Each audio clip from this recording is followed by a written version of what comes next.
Well, good morning, Jeff from Rust Bucket Valley Garage. This is part two of outfitting the JK for off-road. So today I'm going to show you how to take and do a cargo net.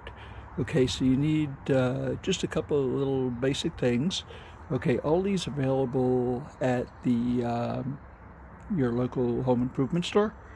Okay, so this is a 3/8 by 100-foot rope hank right here. Okay, and this is the information on that one.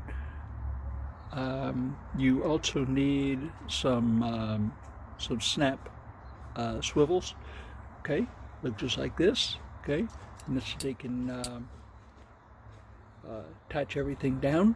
So we've cleared out the back here. So the most important thing is when you're going to build a cargo net, you want to take and make it form-fitting as possible. Okay, so what we're going to do is we have these points that we're going to be using. So we want to take and hook those on there, okay, in all four places. And then we're going to be running the rope around.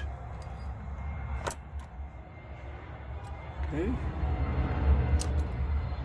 So we got those. So let me run the rope around and I'll show you what I mean. So first, when you prepare the rope to use it, okay, the rope is wound around the outside of this and it puts a real bad curl in it. So what you want to do is you want to take all that out and straighten it out. Okay, and you want to start from this loop right here, okay, and go ahead and go through there.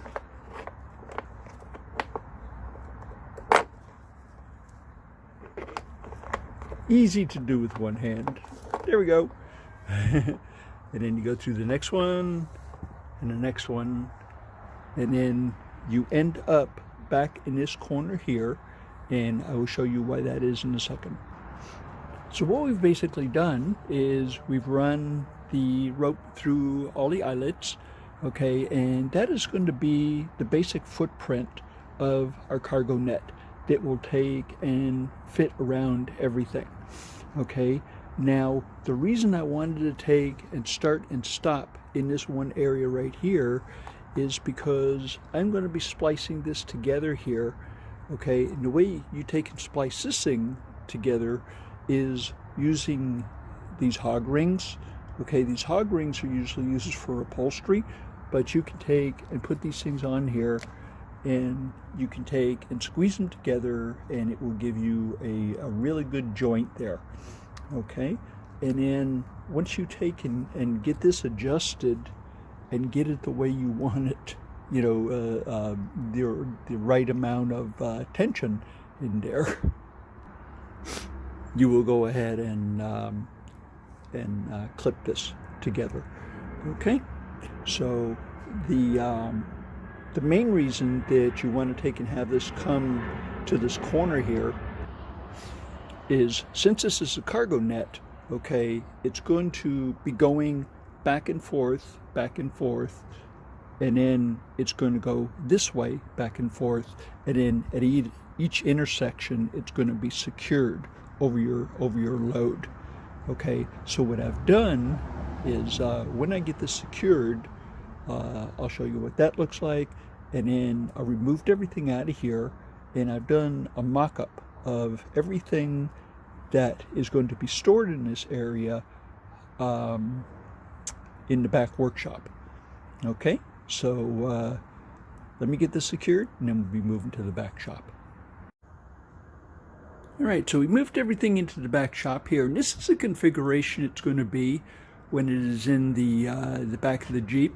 Okay, so what we've done is in our workbench here, we put some staples into the table to take and keep our footprint. We had to adjust it just a little bit, and what we did is when we took and put the rope through, okay, and then we put a tie wrap on there to take and keep it in position. You want to do this whole cargo net in one piece. Okay, so we have a big hank of rope right here, and we have this secured on the side here. So it's all one piece. So what we're going to do is we're going to take and move this back to about right here, and then we're going to go around this a couple of times, tie wrap it again, and then we're going to start our back and forth over this many times to take and secure it in one direction. And then when we do that, then we're going to take and do this direction here, back and forth, and we're going to secure it with another tie wrap at each intersection. Okay, so one tip, whenever you take and use the tie wraps on this, make sure you get a square cut on this with a sharp pair of pliers. Otherwise, it'll make a sharp edge on there. You might cut yourself or damage something that you're trying to hold down. So make sure you get a square cut on that.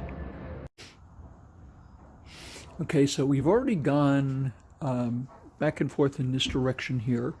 Okay, so we'll come in with the rope and go around once, twice, and we'll secure it at both positions with a tie wrap, and then we'll continue off onto the other.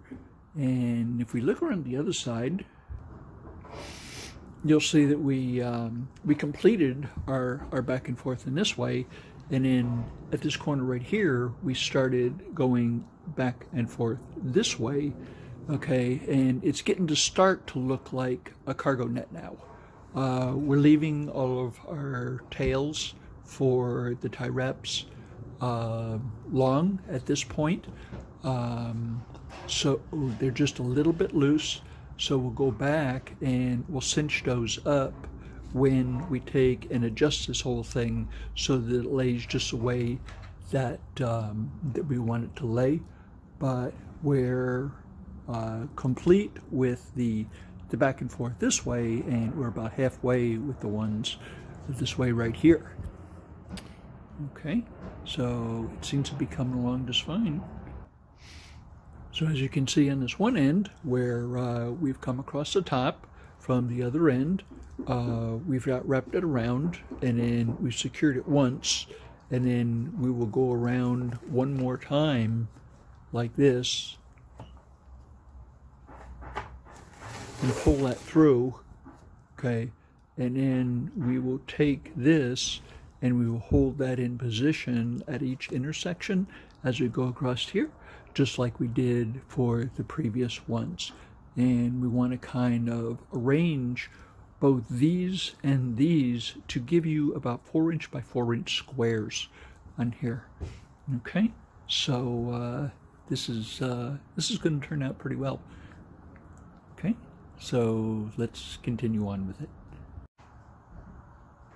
All right, so for our cargo net, we pretty much have everything secured down. The reason I took and left the fire extinguisher like this, there's kind of a hole there, and instead of taking the entire cargo net off, all you do is you take this one tie off, and then the fire extinguisher is readily available.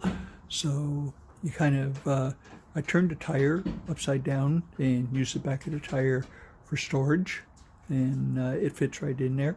So you want that readily available, because when there's a fire going on, you don't really have a whole heck of a lot of time. But this came out okay.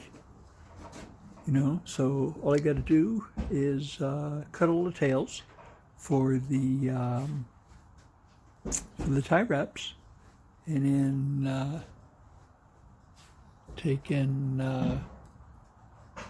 move everything over to the back of the Jeep and install it.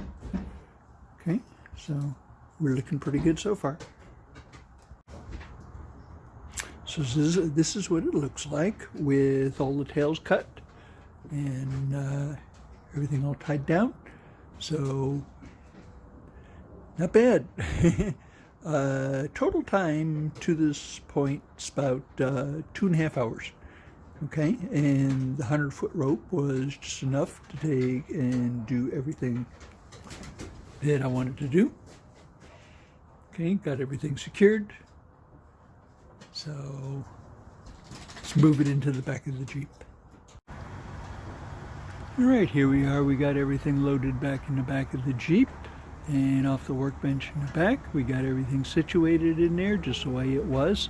And we had to adjust the bindings on the net just a little bit to take in and get things to fit correctly.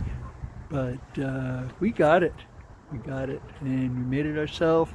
You were taken by a net like this, probably cost you a couple $100. Probably did this one for about 80 in about 2 hours of your time. So hope I've given you some good information. You can try this project out. Not that hard. Had to take and move the slip the tie wraps just a little bit to make everything fit, but it was good. So keep everything from flying around in there, and more safety for the passengers and the driver. If we were to have an upset or something, at least we won't have that flying around. So go ahead and give it a try, see what you can come up with. Anyway, this project reminds me of something called macrame, which I did a lot when I was a lot younger. So go ahead and give it a shot, see what you can come up with. All right, Jeff from Muswaucket Valley. Please subscribe, hit the notification button. You will find out when we do something new. Okay, hope you have a wonderful day. Stay warm, stay dry. Talk to you later.